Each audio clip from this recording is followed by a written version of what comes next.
नमस्कार, मैं अशोक प्रियदर्शी। 2024 के लोकसभा चुनाव में ज़्यादातर चेहरे नए हैं, जो पहली दफ़ा लोकसभा का चुनाव लड़ रहे हैं। अक्सर चुनावों में कमोबेश ऐसी ही तस्वीर देखने को मिलती रही है। ताजुब की नए-नए चेहरे बदलते रहे हैं, लेकिन मुद्दे नहीं। बात वारसलीगंज चीनी मिल की कर रहे हैं, जो 1993 से बंद है। किसानों का कहना है कि चीनी मिल उन सबों के लिए वरदान था। जब किसानों की आमदनी के साधन सीमित थे, तब गन्ना उत्पादन आय का बड़ा जरिया था। गन्ना उनके लिए एटीएम जैसा काम करता था। वह इसलिए कि गन्ना उत्पादक को चीनी मिल प्रबंधक मौके पर नगद नहीं दे पाते थे, तब उन्हें रसीद दे दिया करते थे। लेकिन वह रसीद किसी एटीएम से कम नहीं था। किसान बताते हैं कि उस रसीद के जरिए बाजार का हर काम हो जाता था। शादी विवाह और श्राद्ध का काम भी उस रसीद पर हो जाता था। मकनपुर निवासी वरिष्ठ साहित्यकार रामरतन प्रसाद सिंह रत्नाकर कहते हैं कि वारिसलीगंज चीनी मिल न सिर्फ नवादा बल्कि सीमावर्ती जमुई, नालंदा और शेखपुरा के किसानों के लिए वरदान था। वारिसलीगंज वासियों के लिए चीनी मिल जीवन में बदलाव का जरिया बना। चीनी मिल के कारण इलाका में सबसे पहले बिजली आई थी। इसके चलते सैकड़ों लोगों को रोजगार और हजारों किसानों की आमदनी का जरिया बढ़ा। आमदनी के कारण लोगों के खपड़ैल मकान ईंट के मकान में तब्दील हो गए। ऐसे कई बदलाव देखने को मिला। लेकिन मिल के बंद होने से अपराध में बढ़ोतरी हुई, तंगहाली बढ़ी और पलायन बढ़ा। 3 दशक से बंद वारिसलीगंज चीनी मिल को चालू किए जाने की मांग की जाती रही है। देखें तो 1993 से 7 लोकसभा के चुनाव हुए, 7 सांसद निर्वाचित हुए, जो नवादा संसदीय क्षेत्र का नेतृत्व करते हुए सत्ता और विपक्ष में रहे। स्थानीय स्तर पर सत्ता और विपक्ष के विधायक भी निर्वाचित हुए, लेकिन बंद चीनी मिल को चालू नहीं किया जा सका। रोजगार और पलायन की समस्या बनी हुई है। हाँ, एक बदलाव जरूर हुआ कि पहले वारिसलीगंज के किसान चीनी मिल चालू करने की मांग कर रहे थे, अब उसे उसी हाल पर रहने देने की बात कह रहे हैं।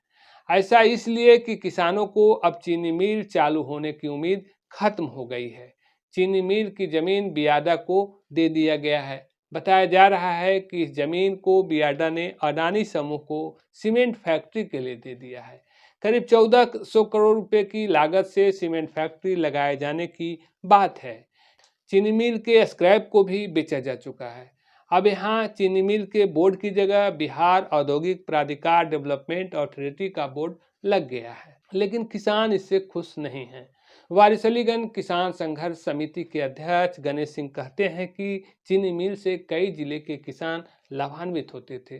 चीनी मिल सरकार नहीं खोल सकती, तो इसकी जगह कृषि आधारित उद्योग लगाए जाने की पहल की जानी चाहिए थी, ताकि किसानों को इसका लाभ मिल सके। सीमेंट फैक्ट्री चालू किए जाने से किसानों की समस्या दूर नहीं होगी, बल्कि परेशानी बढ़ेगी। गणेश सिंह कहते हैं कि सीमेंट फैक्ट्री के चालू होने से प्रदूषण का खतरा बढ़ जाएगा, लोग रोगग्रस्त होने लगेंगे, आने वाली पीढ़ियां अपंग होने लगेंगे। यही नहीं, किसानों को आशंका है कि पेयजल की समस्या उत्पन्न हो जाएगी।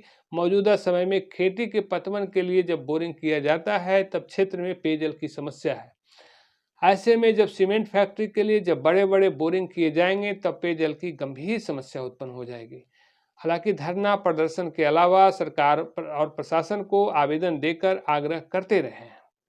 देखें तो वारिसलीगंज चीनी मिल का अतीत काफी गौरवशाली रहा है। इस मिल को लेकर काफी उतार चढ़ाव रहे हैं, लेकिन 1993 के बाद यह अतीत की कहानी बनकर रह गया है। आपको बता दें कि सबसे पहले वारिसलीगंज के उद्योगपति राम प्रताप कमलिया ने 1936 में रावा निर्माण के लिए मिल की स्थापना की थी।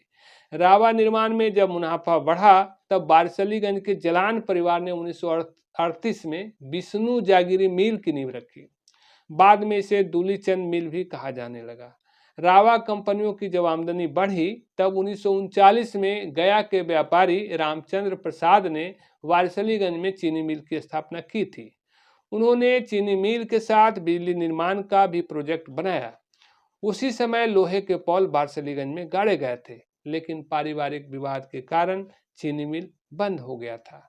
लेकिन देश की आज़ादी के बाद बिहार के पहले मुख्यमंत्री डॉक्टर श्री कृष्ण सिंह के पहल पर पंजाब के व्यापारी करमचंद ठापर के द्वारा 1952 में चीनी मिल को फिर से चालू किया गया। इसका नाम मोहिनी शुगर मिल रखा गया। मोहिनी करमचंद थापर की पत्नी थी, अच्छी खासी आमदनी थी, लेकिन 1981 में राज्य सरकार ने मोहिनी शुगर मिल को अधिग्रहण कर चीनी निगम को सौंप दिया। यही नहीं, सरकारी नियमानुसार शहर में पहले से स्थापित दोनों रावा मिल को बंद करवा दिया गया। ये निर्णय चीनी मिल और गन्ना किसानों के लिए आत्मघाती साबित हुआ, क्योंकि 1993 में तत्कालीन सरकार ने चीनी मिल को घाटा बताकर बंद कर दिया। इसके बाद फिर चालू नहीं हो सका। अब यह कहानी बनकर रह गया है।